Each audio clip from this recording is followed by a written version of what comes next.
2024 के लिए countdown start हो गया है और ये आपकी फाइनेंशियल जर्नी को किक स्टार्ट या इम्प्रूव करने के लिए जो ग्राउंड वर्क रिक्वायर्ड है, ये उसके लिए बिल्कुल सही टाइम है। Hello and welcome to ET Money Hindi. इस वीडियो में हम कोर मनी मंत्रास डिस्कस करेंगे जो आपके फाइनेंशियल ड्रीम्स को रियलिटी में बदल देंगे with just 5 powerful action steps. आपको बस डटे रहना है, इन स्ट्रैटेजीज को इम्प्लीमेंट करना है और देखना है कि कितनी आसानी से आपके फाइनेंशियल गोल्स पूरे हो जाते हैं। तो चलिए स्टार्ट करते हैं।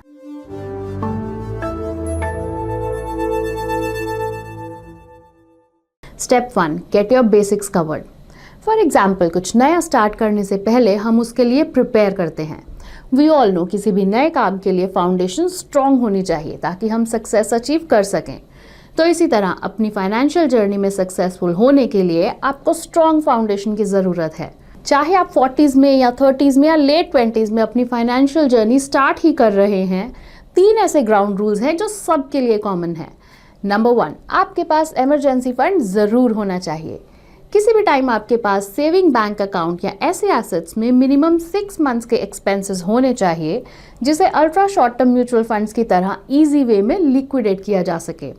आप अपनी सेविंग को डिवाइड भी कर सकते हैं, कुछ पार्ट इन दोनों इंस्ट्रूमेंट्स में भी रख सकते हैं। तो अगर आपके पास इमरजेंसी फंड नहीं है, इसके लिए प्रायोरिटी पर एक रोड मैप बनाएं। अगर आप इमरजेंसी फंड के लिए लमसम स्पेयर नहीं कर सकते तो इसमें मंथली बेसिस पर पैसा डाल सकते हैं। Number 2, take health insurance if you don't have one already. Medical cost बहुत तेजी से बढ़ रही हैं। एक रीसेंट रिपोर्ट के अकॉर्डिंग मेडिकल बिल्स का कॉस्ट एवरी 5 इयर्स डबल हो जाता है। इसलिए मेडिकल इन्फ्लेशन की अलार्मिंग स्पीड को देखते हुए आपको अपनी हेल्थ इंश्योरेंस पॉलिसी हर 5 साल में रिव्यू करनी चाहिए to check if it is sufficient और नॉट। इस सिनेरियो में हेल्थ इंश्योरेंस सभी के लिए एक नेसेसिटी बन गई है। ये आपके अनसर्टेन मेडिकल एक्सपेंसेस मीट करने में मदद करेगी और अगर आपके पास ऑलरेडी हेल्थ इंश्योरेंस है तो इसे रिव्यू करें और अगर ज़रूरी हो तो अमाउंट को एडजस्ट या इंक्रीज करें। ईटी मनी बेहद अफोर्डेबल प्राइसेस पर 1 करोड़ रुपए तक का हेल्थ इंश्योरेंस ऑफर करता है। इसलिए अगर आप अपना हेल्थ इंश्योरेंस कवर खरीदना या बढ़ाना चाह रहे हैं तो आप ईटी मनी ऐप के थ्रू ऐसा कर सकते हैं। नंबर 3 पर आते हैं, बाइंग एडिक्वेट लाइफ इंश्योरेंस।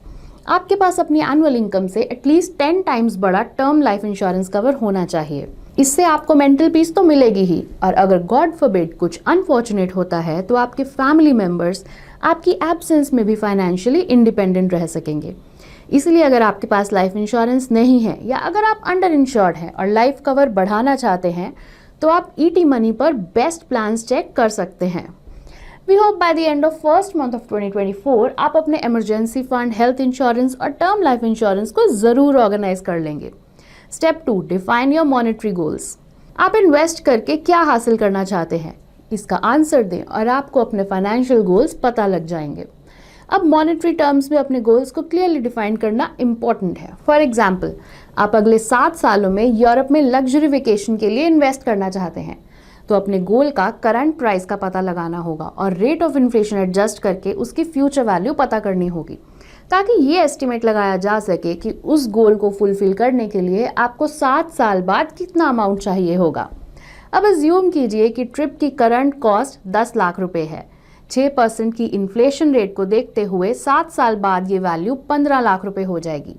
इस तरह आपके लग्जरी वेकेशन गोल की मॉनेटरी वैल्यू 15 लाख रुपए हो जाती है।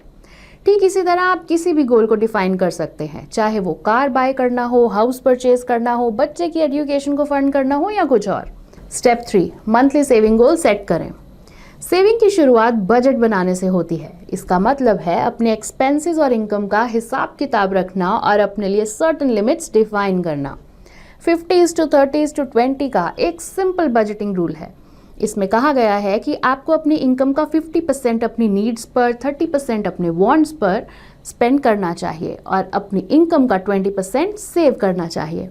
अगर आप ऐसा कर रहे हैं तो बेस्ट है, लेकिन अगर आपने अपनी सेविंग जर्नी अब तक शुरू नहीं की है तो ये रूल एक अच्छा स्टार्टिंग पॉइंट हो सकता है। लेकिन अपनी सेविंग को 20% तक ही लिमिटेड नहीं रखें। यह बेयर मिनिमम है जो आपके लिए मस्ट है, लेकिन जितनी ज़्यादा सेविंग कर सके उतना बेहतर है। स्टेप 4, अपनी इन्वेस्टमेंट जर्नी शुरू करें। अगर आप बिगिनर हैं तो आपको इन्वेस्टमेंट शुरू कर देनी चाहिए, लेकिन अगर आप पहले से ही मंथली इन्वेस्टमेंट्स कर रहे हैं तो उनका कंपैरिजन उस अमाउंट से करें जो आपके फाइनेंशियल गोल्स को अचीव करने के लिए इन्वेस्ट करना ज़रूरी है। यहाँ आपको कुछ कैलकुलेशंस करने की ज़रूरत है। फिर से यूरोप वेकेशन के एग्जाम्पल को लेते हैं। अपनी स्क्रीन पर टेबल देखें। 7 सालों में 15 लाख सेव करने के लिए आपको 12,300 रुपये इन्वेस्ट करने होंगे। ऐसा तब होगा जब आप 10% का रेट ऑफ रिटर्न अर्न कर रहे हैं।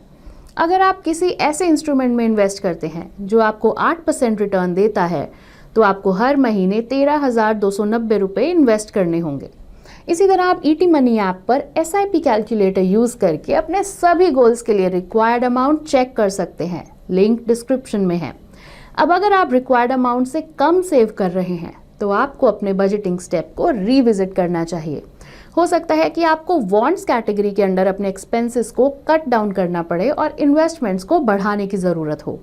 अगर ये पॉसिबल नहीं है तो आपको अपने गोल्स को पोस्टपोन करना होगा ताकि सेविंग के लिए आपको एक्स्ट्रा टाइम मिल जाए। अब सबसे बड़े सवाल पर आते हैं, इन्वेस्ट कहाँ करें? इसका कोई वन लाइन आंसर नहीं है। ये डिस्कशन का एक अलग टॉपिक है और हमने इसे अपने प्रीवियस वीडियोस में कवर किया है, जैसे बिगिनर्स के लिए सूटेबल म्यूचुअल फंड कैटेगरीज, अपने पहले 5,000 रुपये को कहाँ इन्वेस्ट करें, म्यूचुअल फंड्स में कब, कहाँ और किस तरह इन्वेस्ट करें और बहुत कुछ। हम सजेस्ट करेंगे कि आप अपनी रिक्वायरमेंट के अकॉर्डिंग सूटेबल वीडियो देख लें। लास्ट स्टेप पर आते हैं, step 5, start your tax planning. Tax planning financial planning का एक इम्पॉर्टेंट एस्पेक्ट है, लेकिन अक्सर ये काम जल्दबाजी में, डेडलाइन के करीब और लास्ट मिनट में किया जाता है। इसलिए इस प्रैक्टिस से बचें और फेब-मार्च तक इसे टालने के बजाय करंट फाइनेंशियल ईयर के लिए अपनी टैक्स प्लानिंग जल्द स्टार्ट करें। इतना ही नहीं, अगले फाइनेंशियल ईयर के लिए अपने टैक्स सेविंग का प्लान भी अप्रैल में ही बना लें और थ्रू आउट द ईयर इस प्लान को फॉलो करें।